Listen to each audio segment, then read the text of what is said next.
Before I start this video, I just want to say thank you all so much for helping me reach 1,000 subscribers. I'm honestly so touched and so humbled by this achievement. I know this video is coming up a little bit later than usual as well.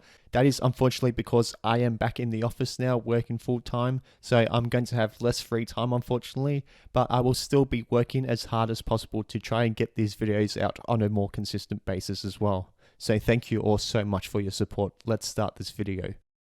Timo Glock is one of many German drivers who introduced themselves to Formula 1 in the 21st century and was present in the sport predominantly in the late 2000s and early 2010s. Doing the research, and it felt so surreal to me at least, that he hasn't been in F1 for nearly a decade now, and it just goes to show how quick time flies. So in saying this, what happened to Timo Glock? Glock's first season out of karting was a sensational one, as he went on to win the 2000 Formula Adak Junior Cup in dominating fashion, winning 11 out of a possible 19 races. 2001 would see Glock participate in the Formula BMW Adak. 8 wins for the year helped Glock secure the championship, and it was becoming clear that Glock had a lot of great potential. Glock then moved up the motorsport hierarchy into the 2002 German Formula 3 Championship, where he would clinch 6 podium finishes, including 3 victories.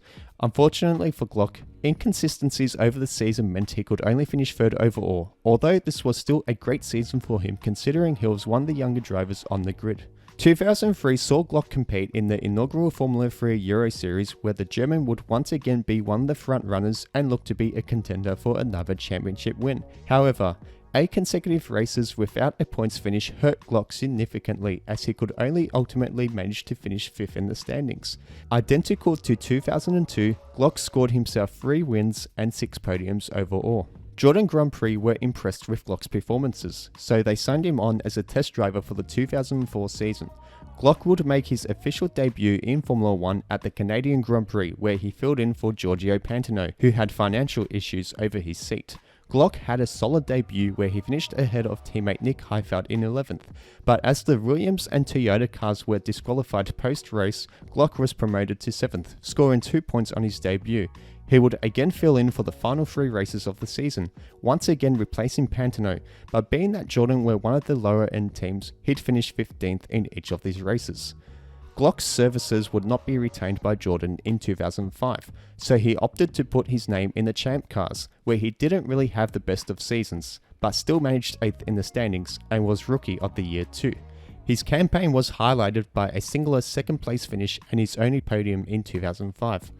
Glock made an ambitious move back to Europe to join the GP2 series in 2006 with BCN. It was a slow start for Glock, who only managed 2 points finishes in the opening 9 races, but a move mid-season to iSport International did Glock wonders as he racked up 5 podiums, 2 of these including 1st place finishes, and he would be a regular top 5 finisher in the second half of the year. This was enough to see Glock catapult himself into 4th in the driver's standings. Towards the end of 2006, Glock did some testing for BMW Sauber, and he would be signed on by the constructor for the 2007 season as the 2nd test driver, but his main focus would be on a 2nd season in GP2. Glock finished each of his opening 5 races in the podium positions before retiring from the next 4 races, which looked to have hurt his title chances. But undeterred by this, the German driver put together 4 victories in the final 12 events to pull off the title win by 11 points over closest rival Lucas di Grassi and win the 2007 GP2 championship. As expected, Glock had teams in Formula 1 circling for his services and opted to sign with Toyota. Although there was a dispute over who actually had the rights to Timo Glock, as he was still a BMW Sauber test driver at the time, the Contract Recognition Board ultimately threw out Sauber's protests and Glock was free to drive for Toyota in 2008. Although Glock was a little slow to start the season, he was sensational at the Canadian Grand Prix, finishing 4th on a heavily worn out track surface. 3 events later, and Glock would have one of his greatest career weekends ever, qualifying 5th and finishing 2nd in the race. Another consecutive points finish of 7th at the European Grand Prix ensued. Glock would have a couple of muted races until the final 4 Grand Prix, scoring points in 3 of these, with his best performance in this stint of 4th at Singapore, but his 6th place at Brazil is the most memorable for obvious reasons. And is that Glock? Is that Glock going slowly? It is, That's it's Glock! Glock ended the season 10th in the standings with 25 points and was just about a match for teammate Jarno Trulli, who finished a spot higher. The qualifying count paints a different story, however, which heavily favoured the Saturday specialist in Trulli. 2009 was more or less the same.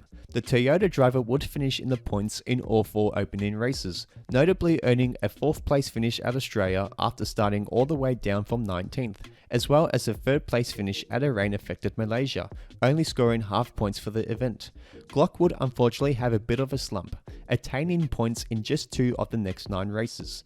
Glock then bounced back very nicely at Singapore, putting in his best drive of the season with 2nd place, albeit thanks to a very late Rosberg penalty.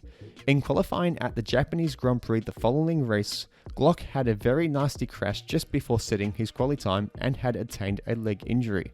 Unfortunately for Glock, not only could he not take part in the race, he would actually not feature again for the season, as it was later discovered he additionally picked up a cracked vertebra.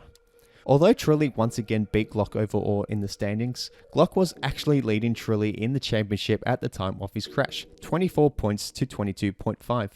The quali count, however, was once again in favour of Trulli, 11-4. Toyota pulled out of F1 at the end of the 2009 season, leaving Glock stranded. Virgin Racing, who were one of the new entrants for the 2010 season, came to the rescue and picked up Glock. It should be mentioned that Glock had looked set to sign for Renault in 2010, but as Renault were not a guarantee to be on the grid that year, Glock chose the safer option in his eyes for employment's sake and chose Virgin. Sadly for the German driver, Virgin were at the back of the grid in performance and Glock had to retire in 5 of the opening 8 races, and furthermore he additionally never started in round 4 at China. The only real positive for Glock this year was pummeling teammate Lucas Di Grassi in qualifying 17-2, as his best finish on a Sunday would be 14th at the Japanese Grand Prix. 2011 was more of the same for Glock. An example of this was Glock once again not starting the race at round 4 of the season, just as was the case in 2010. Glock's best performances were only the 2 15th position finishes, as Glock once again scored 0 points for the year. The German was yet again superior on Saturdays against new teammate Jerome D'Ambrosio, and this generally carried out to race day as well. Entering the first year of his 3-year extended contract with Virgin, now rebranded as Marussia, Glock and another new teammate in Charles Pic would have identical struggles to the 2 previous seasons.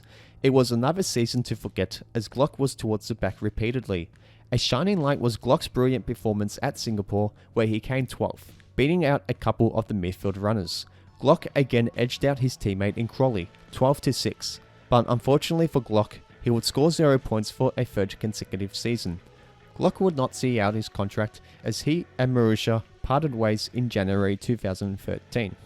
So then, what happened to Glock after Formula 1?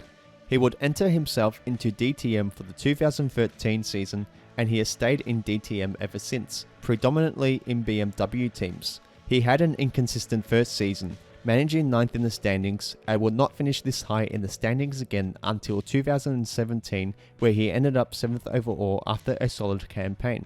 Glock would better this result in 2018, where he cracked the top 5, and 5th was where he would finish again in 2020. Furthermore, Glock has thrown his hat in many categories, like the Blancpain Endurance Series, Intercontinental GT Challenge, Bathurst, and most recently in 2021, both Daytona and the IMSA Sports Car Championship. Glock is set to line up again in DTM in 2021 as he continues to strive for DTM greatness. And that's the video. Subscribe to the channel for more of this content, like the video if you enjoyed it, and let me know your thoughts on Timo Glock.